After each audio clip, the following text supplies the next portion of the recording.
YouTube channel education point. आज बच्चे हम कार्यपत्रक आज डिस्कस करेंगे।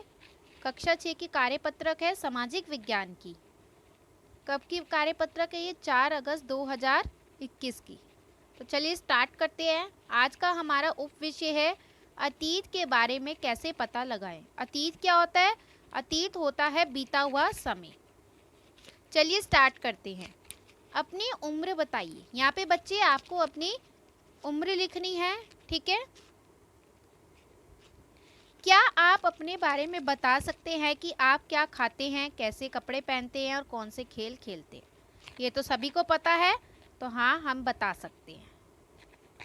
क्या आप अपने जन्म से 2000 वर्ष पहले के बारे में बता सकते हैं कि वे क्या खाते थे, कैसे कपड़े पहनते थे, कौन से खेल खेलते थे, किस तरह के घरों में रहते थे इत्यादि। अब कहने कि 2000 वर्ष के पहले की बात हो रही है, तो इतना समय तो कोई भी नहीं जीता, तो इतने समय की बात तो किसी को भी नहीं पता होगी, तो हम नहीं बता सकते। अतीत की जानकारी हम निम्न तरीके से प्राप्त कर सकते हैं। अब किन किन तरीकों से हमें अतीत के बारे में यानी कि बीते हुए समय के बारे में पता चल सकता है, वो हम यहाँ पे अब नीचे पढ़ेंगे।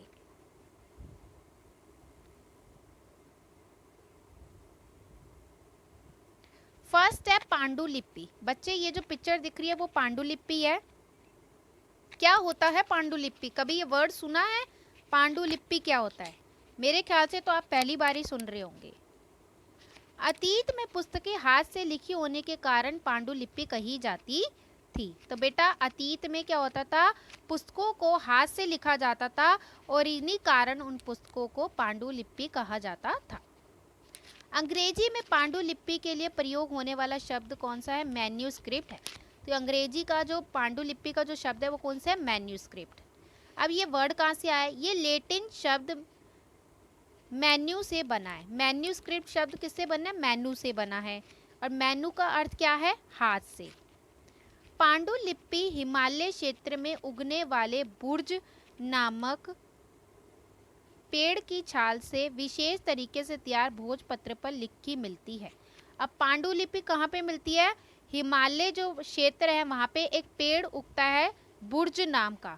उस बुर्ज नामक पेड़ की छाल से एक विशेष तरीके से यानी कि स्पेशल तरीके से भोजपत्र पर लिखी जाती है पांडुलिपि। तो ये बच्चे बहुत इंपॉर्टेंट है। पांडुलिपि मंदिरों और विहारों से प्राप्त होती है। कहाँ कहाँ पे देखने को मिलती है? पांडुलिपि मंदिरों और विहारों से। इन पुस्तकों में धार्मिक मान्यताओं और राजाओं के जीवन, औषधियों और विज्ञान जैसे विषयों की जानकारी मिलती है। पांडुलिपि जो पुस्तकें होती है उनमें क्या क्या लिखा होता है? धार्मिक मान्यताओं के बारे में लिखा होता है कि धर्मों में क्या क्या माना जाता है, राजाओं का जीवन कैसा होता था, औषधियों यानी कि दवाइयों के बारे में लिखा होता है और विज्ञान से रिलेटेड बातों की जानकारी होती है। तो ये तो हो गया था पांडुलिपि। अब नेक्स्ट है अभिलेख। अभिलेख क्या से होते हैं? ऐसे लेख जो पत्थरों अथवा धातु जैसी अपेक्षाकृत कठोर सतहों पर उत्कीर्ण या गुदवाए गए थे, उन्हें हम अभिलेख कहते हैं।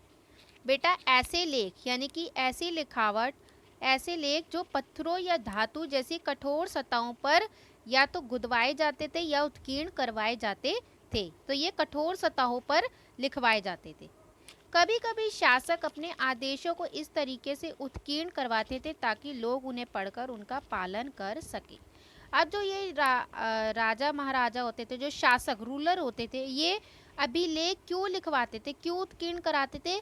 ताकि लोग इनके अभिलेखों को पढ़कर, इनके आदेशों को पढ़कर उनका अपने जीवन में पालन कर सकें। राजाओं और रानियों के अलावा अन्य लोगों ने भी अपने कार्यों को अभिलेखों पर उत्कीर्ण करवाते थे। अब एक तो कौन कौन अभिलेख उत्कीर्ण करवाते थे? राजा रानी करवाते थे एक तो, और उनके अलावा जो अन्य लोग थे वो भी अभिलेखों को उत्कीर्ण करवाते थे कठोर सतहों। Got it? नेक्स्ट है अवशेष और मूर्तियां। अवशेष होता है बेटा रिमेन, जो बची हुई चीजें होती हैं, और मूर्तियां तो आपको पता ही है, आइडल्स जिसे कहते हैं। अतीत में बनी और प्रयोग में लाई गई वस्तुएं ईंटों से बनी इमारतों के अवशेष और मूर्तियां पत्थर, मिट्टी और धातु की बनी हो सकती है। कह रहे कि जो अतीत में जो चीज़ें वस्तुएं प्रयोग में लाई जाती थी और ईंट से बनी हुई इमारतों के जो अवशेष थे और मूर्तियां जो होती है पत्थर, मिट्टी या धातु की बनी हो सकती हैं। यानी कि चीज़ें या तो पत्थर की बनी होगी या धातु की या फिर मिट्टी की। ऐसे तत्व कठोर या जल्दी नष्ट ना होने वाले होते हैं। यानी कि जो ऐसी चीज़ें होती हैं वो जल्दी से नष्ट नहीं होते और कठोर होती हैं।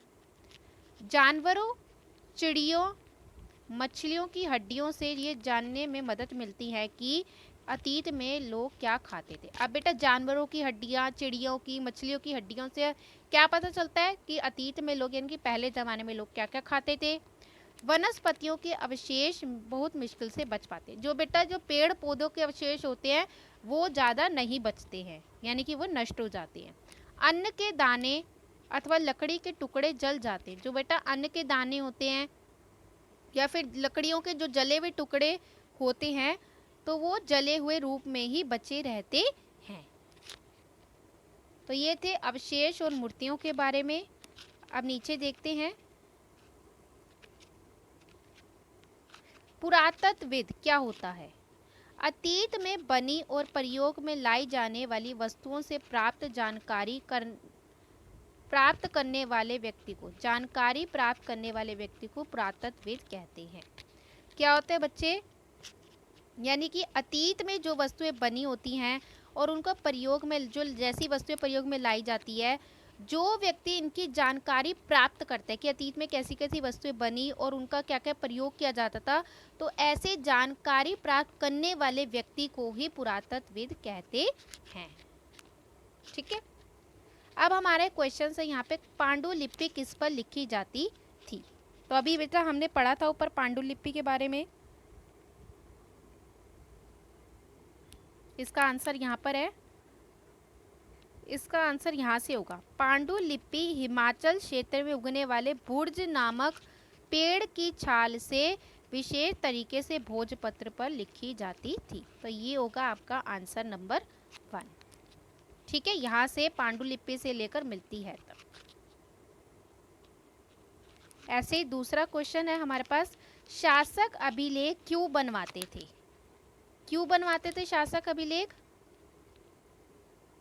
क्यों उत्कीर्ण कराते थे, ताकि लोग उन्हें पढ़कर उनका पालन कर सके।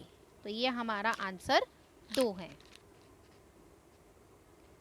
थर्ड क्वेश्चन है, पुरातत्वविद किन्हें कहा जाता है। अभी हमने यहाँ पे पढ़ा, अतीत में बनी और प्रयोग में लाई जाने वाली वस्तुओं से जानकारी प्राप्त करने वाले व्यक्ति को पुरातत्वविद कहते हैं। यानी कि जो व्यक्ति अतीत में बनी चीज़ों के बारे में और उनको कैसे यूज़ किया जाता है उसके बारे में जो जानकारी प्राप्त करते हैं लोग, उनको हम पुरातत्वविद कहते हैं। तो ये हमारा क्या है, आंसर नंबर 3।